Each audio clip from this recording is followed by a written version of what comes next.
GOE Kfi Am. You'll be happier than you've ever been.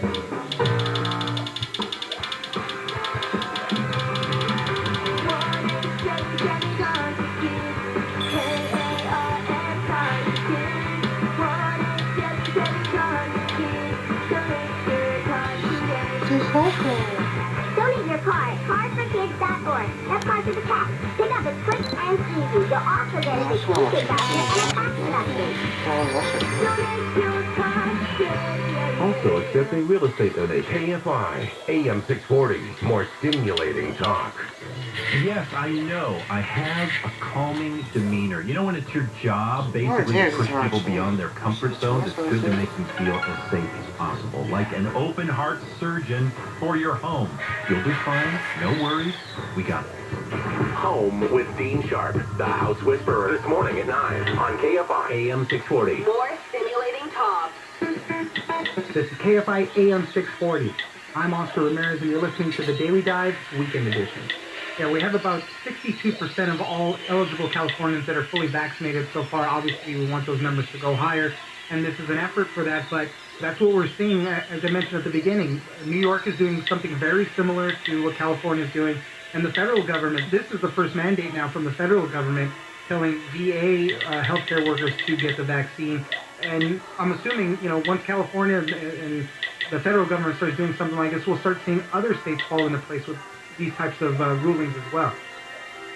I think we're going to see a lot more of this overall. San Francisco actually was the first city in the country, I think still may be the only country, to actually mandate vaccinations of all of their city employees. That will go into effect after FDA approval of the vaccines, but that's anticipated pretty soon. And San Francisco also is already requiring all of its healthcare workers and people in hundreds of cities to be vaccinated. That's whether you will stay city or not. So we're seeing things like that. I think we're seeing, a lot of private businesses now requiring vaccination, even requiring that their customers be vaccinated or show proof of vaccination before they enter. So, I think that people are really concerned, and rightfully so, about this Delta variant, and the thinking is that our vaccination numbers just aren't moving in the right direction fast enough. Obviously we are still increasing vaccination, but it's such a slow process at this point, and that the sense is that there's this urgency that we really just can't be patient with folks any longer. We need to sort of use more of that kind of stick approach, make it uncomfortable to be unvaccinated to get more people on board.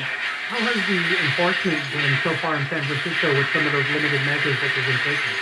We're still at the very early stages of that, so I think that kind of remains to be seen. The idea is that if you refuse to be vaccinated, you can't work for the city. And I think we haven't come to that place yet. Not enough time has passed to kind of give people that opportunity to do it or not. So, that is how we're going to do one of the next big questions, right? Like, how many people are going to refuse to do this, and what happens, what do you do with those folks? I think the hope is that this will be enough to get more of those people on board.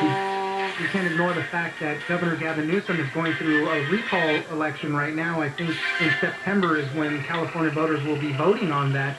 What do you make of this current action, as far as it relates to that recall effort?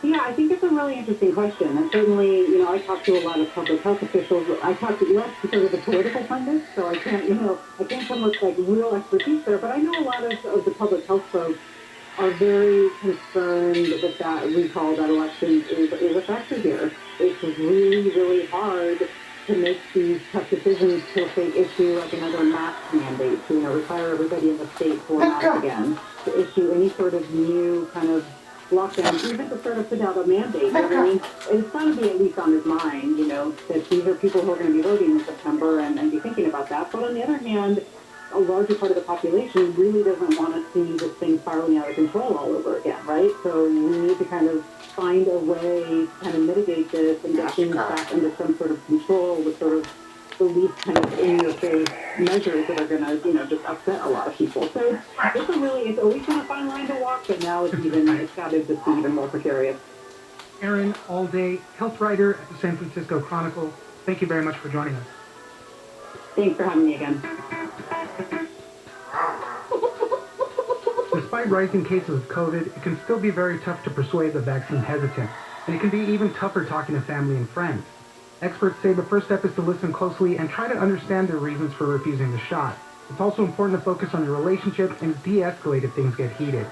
For more on how to talk to family and friends about getting the vaccine, we'll speak to Derek Hawkins, reporter at the Washington Post. It's something that had been on my mind because I'm in a position just like millions of people around the country where I have relatives who are holding out, don't want to get vaccinated for one reason or another. And, we've seen a lot of it. The threat from the Delta variant, as you said, is bad or worse than it's ever been. The case rates among the unvaccinated are, if you can believe it, as high as they were during the peak in January. So it really is becoming kind of a pandemic among the unvaccinated, as the Biden administration is calling it. And so I asked some behavioral scientists, some marketers who've studied this stuff, some psychologists, at this point, what the best kind of tools we have for approaching people who are hesitant to get the vaccine. And it was really interesting what they said. For starters, I think it's important to keep in mind why we're approaching these friends and relatives in the first place. It's because we love them. It's because we want them to be healthy. It's because we don't want them to get the virus. And I think a lot of us, forget to just say that. We're not trying to go in and win a debate. We're not trying to win the argument or to shame them or to berate them. We're there because we love them. We're there because we care about their health and safety. So for starters, anybody entering one of these conversations should just say that. I love you. I care about you. This is keeping me up at night. It's okay to show some vulnerability. After that, it's really important to listen, just to be a good listener. If you ask people what their concerns are, their reasons might surprise you. We've heard a lot about ideological, identity, sort of political-based reasons that people don't want to get vaccinated, and there's plenty of that, but maybe it's something as simple as childcare. Maybe they can't get off work. Maybe they have a fear of needles. A huge portion of the country is afraid of needles. So ask, listen, and once you have an idea, tailor your message. Tell them there's a few different groups of kind of people that might be holding out against the vaccine. Think about where they're at. If they're apathetic, consider bartering, offer a trade, offer maybe some kids, offer them a case of beer. There's nothing wrong with that. If they're worried about the safety, consider a logical approach. Consider saying, look, it's going to be the vaccine or an infection. Which do you want to take your chances on? And if they're worried about it for some sort of political reason or something like that, it might help to say, well, this person who belongs to your sort of political group or social group actually says it's a really good thing. Yeah. So, all those things are important to keep in mind. And those two definitely go hand in hand, listening and then tailoring that message. You can't really persuade someone unless you really know what that reason is that they're hesitant to be in the first place. And as you mentioned, speaking to behavioral scientists, they do group them into the unvaccinated set right now into three major groups. The apathetic, those that it might just be an inconvenience or unnecessary given the circumstances, the skeptical of the medical science, and then the ones that for political and ideological reasons don't want to get. Those are the hardest to reach as well. You're going to have to try not to get into a debate, as you mentioned earlier. That'll just set you back even more and cause them to dig in more. It's hard, especially, I'm a reporter. I like to debate people, and I've definitely been guilty of that myself, where I find myself kind of pelting somebody with facts and figures and trying to convince them just through evidence. But the reality is, they've got evidence too. I mean, it might not be factual. It might be getting it from some questionable source or something like that. But when you throw a lot of evidence and you throw a lot of facts at people, they tend to put their guard up. And at this point, we're so far into the pandemic that they probably have a response ready. If you say, well, the CDC says it's safe, it's easy to say, well, this other doctor that I trust or this other political figure that I trust says it's not safe. And then again, just going back to thinking about which kind of groups or what you're talking to or what reasons people might have, there's a lot of distrust of the healthcare system and healthcare institutions and pharmaceutical companies among minorities who've been, historically abused, mistreated, and failed by some of these institutions. And, I would never tell a person of color to just trust the government on their face. So again, it's weedy, but the most important thing, I can't say it enough, is to try to empathize and tell them that it's because you care. And that's so important. You have to start from that place, explain why you're even trying to talk to them about something. And when things get heated, I like the way you put it in the article, de-escalation is key. You don't want to get to the point where you're fighting about this. Now, you're really just trying to help out, and sometimes that message won't be received. But getting into a big heated argument about something is not going to help anybody either. It's true, and it's hard to resist. And again, I'll just say, I empathize with the people who are frustrated, too. And sometimes it's okay to just scream about it, just make sure it's in the right company, right? If you're having trouble convincing someone, maybe consider talking to, one of your vaccinated friends or something like that to vent your frustration so that you kind of got that out of your system when you go in and try to persuade the relative or friends who's holding out again, And, like you said, it's really important to sort of avoid debate. De-escalate. If you sense things are getting tense, de-escalate. Don't try to win the argument. And know when to walk away. Sometimes this takes, repeated conversations. People are convinced over time with little bits of information. You're not a failure if you don't convince someone on your first try. In fact, that's totally normal, and it's totally worth coming back again and again, trying different things. Making it an ongoing conversation is really important too. And, because, we have to accept certain realities here. The situation is quite different than it was, say, in like February or March, when vaccinations started to open up to larger portions of the population beyond just the extremely vulnerable people, right? They're more widely available than ever. The Delta variant is looming. I mean, cases are rapidly rising right now. And the information about the safety and efficacy of the vaccines has never been clearer. So, like, the evidence is out there. If people who are holding out against getting vaccinated, they could find the evidence at any major news organization, on the CDC website, whatever. People are dug in right now, and it's important to understand that. And their personal evidence, every day that they don't get sick, their personal evidence that they don't need a vaccine is mounting too. So it's important to keep that in mind. Know when to walk away. Know that it might take a few tries, and just, in every conversation, remind the person why you're there. You love them. You care about them. Derek Hawkins, reporter at the Washington Post. Thank you very much for joining us. Thank you. It was my pleasure. You're listening to the Daily Dive Weekend Edition on KFI AM 640 and everywhere in the iHeartRadio app. I'll be back with some more top stories from the week, but first, let's get an update from the KFI newsroom. KFI, news on the hour, on the half, and when it breaks. I'm Mark Ronner from the KFI 24-hour newsroom. Shasta County DA Stephanie Bridgette says she's close to filing charges against PG&E because of a deadly fire last September near Reading. I can officially make the determination that they are criminally liable and let the public know that there will be charges. The fire near Reading burned 56,000 acres, killed 4 people, and destroyed 200 homes. CAL FIRE investigators say a PG&E transmission line caused the fire. This report brought to you by Indeed.com. Environmental experts say the heat wave last month was the most extreme summer heat wave ever recorded in North America.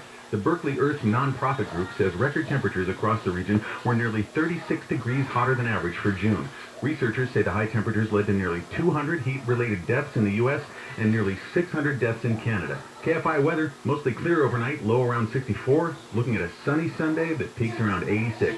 We lead local. From the KFI 24-hour newsroom, I'm Mark Ronner. Checking KFI traffic, we do have a bad crash in the Phelan area. 138 southbound after Stone Basin Road. A crash there has all lanes blocked in both directions. This is Jackknife Big Rig, so that's going to be there for a while. All lanes closed in San Juan Capistrano. 74 east and westbound after Nichols Institute to Vista Road. That's due to drainage work. And in South LA, 110 southbound at Slauson, a crash has all lanes temporarily blocked. KFI in the Sky helps get you there faster. I'm Jonathan Weiss. Take the shortcut to your next great hire. When you sponsor a job on Indeed, Instant Match immediately delivers a list of quality candidates whose resumes on Indeed match your job description. Visit Indeed.com/credit. Rate subject to change without notice. Minimum loan amount requirements apply. 60% loan to value and 740 FICO credit score. Certain restrictions apply. Subject to credit approval. NMLS 3290. Loans made or arranged pursuant to a California Finance Lenders Law license number 6036970. Equal housing lender. Unbelievable. Home loan rates have dropped again at IntelliLoan. Today, IntelliLoan is offering a 1.875% rate in APR with no points and no lender fees. Did you hear that? A 1.875%. Don't think you qualify? I bet you haven't called IntelliLoan. You don't have to have perfect credit to get this great home loan. So lock in this unbelievably low 1.875% fixed rate in APR with no points and no lender fees. So call and tell alone before the rates go up. Call them at 1-800-918-6200. That's 1-800-918-6200. Or just go to intellalone.com. IntelliLoan. Borrow smart. Make it a summer to remember with Audible. It delivers everything you love listening to all in one app. Stream the newest hot releases, bestsellers, Audible originals, popular podcasts, and more. Start listening free with a 30-day trial at audible.com. This ball going back. This ball is not a home run. It's time for some crosstown baseball. Albert can still hit him out. Get your tickets to see the Dodgers host the Angels for a weekend series beginning on Friday, August 6th. Stay after the game on Friday for Friday Night Fireworks presented by Q-Cell. Or come early on Sunday for a Viva Los Dodgers celebration in the Center Field Plaza. Presented by Coca-Cola and Spectrum. To purchase, visit Dodgers.com/tickets. They forge the bonds that keep democracy alive, and they represent American values wherever they go. They are the men and women at the U.S. Department of State. Join them and start an exciting career that can take you anywhere as you protect the interests of Americans everywhere. Visit careers.state.gov. Live. KFI AM 640. Local. And iHeartRadio station. This is KFI AM 640, heard everywhere in the iHeartRadio app. I'm Oscar Ramirez, and you're listening to the Daily Dive Weekend Edition. While the mental health of athletes has been a big topic of discussion, there was another debate that was recently reignited when Sha'Carri Richardson was denied a spot in the Tokyo Olympics after testing positive for marijuana. Sha'Carri said she smoked marijuana after learning about the death of her biological mother, and said she smoked it because she needed to use it as a coping mechanism. But what does the science say about cannabis being a performance enhancer? Does it actually help? The short answer is no. There's no scientific evidence that it can make athletes bigger, stronger, or faster. In fact, it can increase heart rates and is especially damaging to the lungs of smoke. However, elite athletes and even regular people say that it can help them recover from tough workouts, reduce pain, improve sleep, and most of all, it calms their nerves and alleviates anxiety. For more on the conversation about marijuana and athletes, we'll speak to Anahad O'Connor, health reporter at the New York Times. You know, if you really look at the literature and interview folks on sort of both sides and the scientists and advocates for it, I think the question really comes down to, you know, what do you consider a performance-enhancing drug? You know, if we're looking at traditional metrics of performance, you know, things that, you know, like strength, endurance, you know, precision, you know, those, you know, aerobic capacity, those sorts of measures of, you know, athletic performance, then, you know, there's not a ton of research on the effects of marijuana, but generally what they find is that there's either no evidence, there's no benefit, or marijuana makes these things worse. But then, you know, there's obviously a lot of athletes, and the data supports this, that are using cannabis in different forms, and they say that they use it around the time they exercise. They like to use it combined with exercise or sports, and they're getting, you know, benefits out of it that are a little bit harder to measure, but things, you know, like reducing their anxiety or making their sport or exercise more enjoyable, decreasing, you know, the pain that they might experience, helping them sleep better, helping them recover, those sorts of things. So there's some clear health concerns when it comes to marijuana. Most of it has to do when you're smoking it. It's definitely not good for the lungs in the long run. So, I mean, that's one part of it, though, at least. Absolutely. I mean, that's the other thing. And, you know, I definitely wanted to be clear with our readers that I'm not, you know, endorsing it, the use of marijuana for sports. Right. And that people who do use it for exercise, you know, there are some health concerns to consider. As you mentioned, you know, the lung effects are a big one. There's definitely evidence that it can cause some lung damage. That's according to the American Lung Association. They're very, you know, clear about that. You know, and it's, like you said, especially people who are smoking it. And then also the other thing is, you know, you compare cigarettes to marijuana smoke. Typically when people smoke marijuana, they hold it in their lungs for longer. And there are a lot of the same, you know, toxins and carcinogens and tar in marijuana smoke that's in cigarette smoke. And you're holding it in your lungs typically for longer, so you can get more exposure to those toxins. So if you're smoking it, that's definitely a health concern for anyone, but especially for someone who depends on their aerobic capacity as an athlete. One of the things that when it comes to marijuana that we've been hearing for a long time, and this is across the board from advocates to even lawmakers, is that it's still classified as a Schedule 1 drug. So really to do any studies with it, clinical trials, all of that, it's really tough to do. So it's really tough to get a lot of data on marijuana, how it affects the body, all that, because of that classification. Yeah, and that's one of the real, downsides and unfortunate aspects of this is, obviously lawmakers have their point of view, but there are a lot of people who are using cannabis for various reasons. And yet, the sort of research that we can do on it is limited. I talked to one researcher at the University of Colorado Boulder, Dr. Angela Bryan, and she, her whole mission in public health is to try to find ways to help people exercise and take better care of their health. And she, did a survey of cannabis users and found that so many of them were exercising. And that sort of led her to want to study, why are so many people using marijuana to exercise? And yet, she has a lot of trouble trying to, study this. She can't, typically as a researcher, when you want to study something like this substance, you would bring people into the lab, you would have them consume it, put them on a treadmill and see how it affects their performance, have them do strength, tests of their strength and that kind of thing. But, because of the laws, she's not allowed to have it on campus. She can't instruct people to use it. She can't give them any sort of instructions that would, end up in them potentially using it at their behest. So they, at the University of Colorado, had to actually develop a mobile lab in order to study this.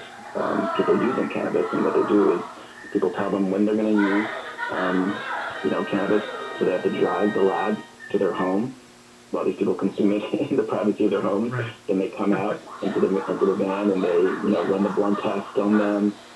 Then they go back inside, and then they have to come to the lab at another time on a day when they've used marijuana, and then they get on the treadmill, and then, on a day when they haven't used it, they have to come back to the lab, to get on the treadmill and do these tests and, blood tests and all these things. So there's all these hurdles involved that make it very difficult to, to study, the relationship between cannabis and exercise and sports and health in general. Yeah, and still through all of this, from, people just working out regularly to all the way to elite athletes, some of these workouts, smoking and then going and having your workout have become more popular. And as we kind of mentioned earlier on, the majority of people say it helps them either with pain or to sleep better, get better rest and recover from those workouts. And then, as you mentioned too, calming them down, the anxiety, like performance anxiety, helps them a lot with that. Right. Exactly, yeah. And so, there's definitely, as we mentioned earlier, there's, some concerns when you use marijuana about its effects on the lungs. And obviously, there have also been a lot of studies showing that it can impair your, judgment and decision-making ability, your reaction time. So that's an issue if you're, playing baseball, for example, you got a, fastball coming at you. This might affect your reaction time. But there are so many athletes, and this was something that really struck me when I was reporting on this, who say that when they use cannabis for their exercise or sport, it really helps them concentrate on their sport. It helps them, become dialed in, where they can just really focus on the task at hand. And another thing it does is that it makes, these people report that it makes the exercise or sport feel so much more fun and enjoyable. And, I interviewed the author of a new book called Runner's High. His name is Josiah Hesse, and he was someone who hated exercise, never wanted to do it, never voluntarily exercised a day in his life, he said, but decided he had to exercise, to improve his health, and just really, like a lot of people, hated running or doing anything exercise related. And then one day he took an edible and then went for a run, and he said it was one of the best experiences he ever had. It's just running up a hill felt effortless. It's now the highlight of his day. He said it's like, his cocktail and slippers at the end of the day doing the edible infused run. And so, that's also something that, at least anecdotally, researchers are finding is that people who do exercise and sports on marijuana, they say that it makes it more fun. It also makes the time go by faster. If you're a cyclist or a runner and you're doing, a 4-hour run or bike ride, supposedly one of the benefits that people say is it goes by like that, and it just feels much more enjoyable as opposed to this long, hard slog. Anahad O'Connor, health reporter at the New York Times, thank you very much for joining us. Thank you so much for having me. It was great to be here. You're listening to the Daily Dive Weekend Edition on KFI AM 640. When we come back, we'll tell you how the system to track COVID variants in the U.S. is a mess. Hey, Gary, how are things? Things are great, but I crushed my mortgage payment with owning without even leaving my couch. I got a no closing cost refi at a great low rate, and owning did it all in less than 3 weeks. It was easy, no muss, no fuss. Be like Gary. Call Owning at 855-5-OWNING and crush your mortgage payment with today's 30-year fixed refi at 2.625% rate at APR with no closing costs. None. Zero. Even if you've refinanced recently, call 855-5-OWNING and let us crush your monthly payment even more. That's 855-5-OWNING or log on to owning.com. NMLS 2611, licensed by the Department of Financial Protection and Innovation under the California Residential Mortgage Lending Act, subject to credit approval. Call 823-852-6464 for terms and conditions.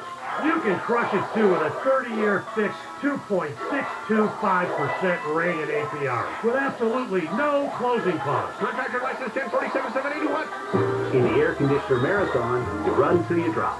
You can't fix it by just unplugging it and plugging it in again. Your AC is working its heart out for you. Your AC needs some TLC, tender love and care. It needs a ghetto rejuvenation. Rejuvenation. We're going to bring that air conditioner back to life. Ghetto will bring 6 critical systems back to factory spec and wash those outside coals the right way, not the easy way. Your home will feel cooler, but your AC will be working a lot less hard and using a lot less energy. It only costs $129. What only costs $129? Rejuvenation. Rejuvenation. If your rejuvenated system breaks down before the end of the year, I'm going to give you $500 off a new 5-star system. Ghetto. QE, PPL. We'll keep you cool, but it's hard to spell. Rate subject to change without notice. Minimum loan amount and certain restrictions apply. 50% loan to value and 740 FICO credit score. First lien only. This is a dramatization. Cash out will vary. Subject to credit approval. NMLS 3290. Loans made or arranged pursuant to a California financing law license number 6036970. Equal housing lender. Can you believe how much the Garcia's house sold for? I know. Home values are so high right now. I wish I could pull about $50,000 from my home's equity without selling. You can. We just forecast my home's equity to redo our backyard this summer. We used IntelliLoan, and get this, our monthly payments actually went down. IntelliLoan offered us a 1.875% rate and APR with no points or lender fees. Wow, 1.875% with no points? And no lender fees. Hello, new pool. Take their number. It's 800-918-6200. 800-918-6200. Or just go to IntelliLoan.com. IntelliLoan. Borrow smart. Win your way to our 2021 iHeartRadio Music Festival, September 17th and 18th in Las Vegas, and win $1,000. You'll see Billie Eilish, T-Trick, Coldplay, Dua Lipa, Florida Georgia Line, J. Cole, Journey, Khalid, Lil Baby, Maroon 5, Nelly, Sam Hunt, Weezer, special guest performance by Phineas, and more on the T-Mobile Arena stage in Las Vegas. Listen every weekday to win your way there and win $1,000. Portions of the following program will be recorded. That's the only thing I ever win, is guessing at the spread. If I would have bet it, lost. You know, they say at the racetrack, when Conway has money on a horse, the flag is up, you lose. The Tim Conway Jr. Show, weeknights at 6 on KFI. Fires will be more fiery. Droughts will be droutier. Droutier. Yeah. Where can I look that one? Yeah. Oh, it's new. Handle made awards this year. Floods will be floodier. Tornadoes will be... Tornado year? Yeah, I don't know. That sounds kind of stupid. Oh, that's good. I got it.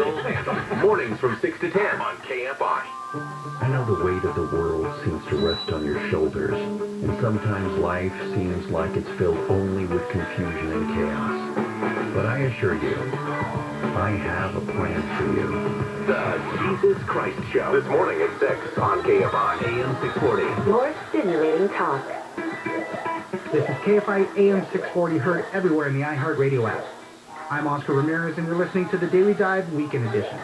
Finally, for this week, the CDC has issued new guidance saying that everyone should wear masks in certain high-transmission indoor areas, regardless of vaccination status. And they also said that there should be universal masking for schools. This comes as the Delta variant continues to spread throughout the country.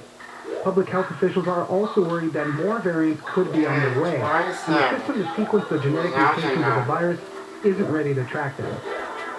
Right now, the U.S. is only sequencing about 10% of all COVID cases, and more needs to be done so that another variant doesn't catch us by surprise. For more on this, we'll speak to Cynthia Coons, healthcare reporter at Bloomberg News. It's pretty surprising, actually. We have the technology. We do have labs up and ready to go. And there are people, very motivated scientists, willing and interested in doing this work. There just isn't a lot of money for it.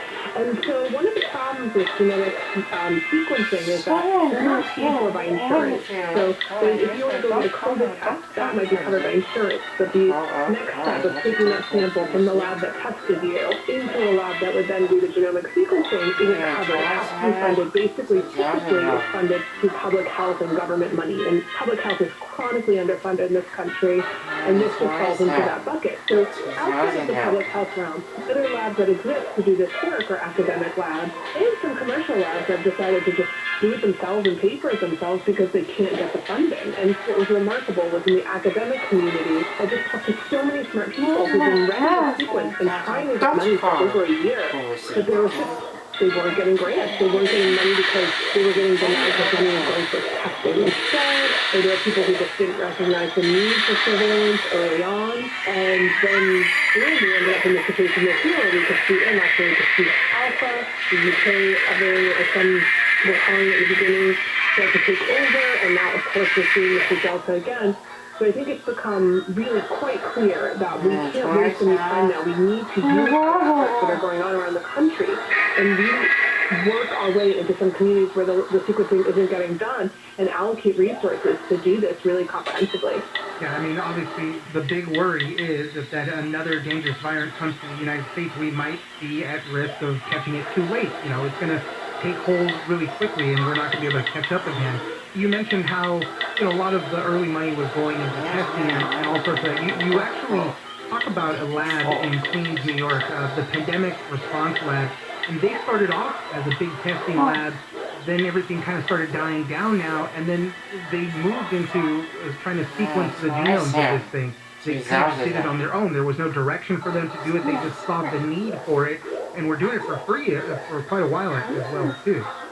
Yeah, that was really amazing. When I first got acquainted with them, I'd seen their data in an analyst note, and they had already captured that there was a certain type of mutation in a lot of cases in New York City, and that mutation was important because it meant that if a patient had that mutation, if you gave them monoclonal antibodies, because of the type of treatment that's given to certain earlier stage patients, those wouldn't work. Basically, there was a mutation a couple months ago. It was very evident that that was working its way around monoclonal antibodies. So that was very important data. And so I thought, let me reach out to these guys and see what they're doing. And what I came to find was that they were not able to get the money from anywhere else to set up sequencing, but they were so motivated, partly by the scientific connections they had and some of the people they hired, that they decided to just pay for it out of their own pocket. And so the company that started the Pandemic Response Lab, they're actually like a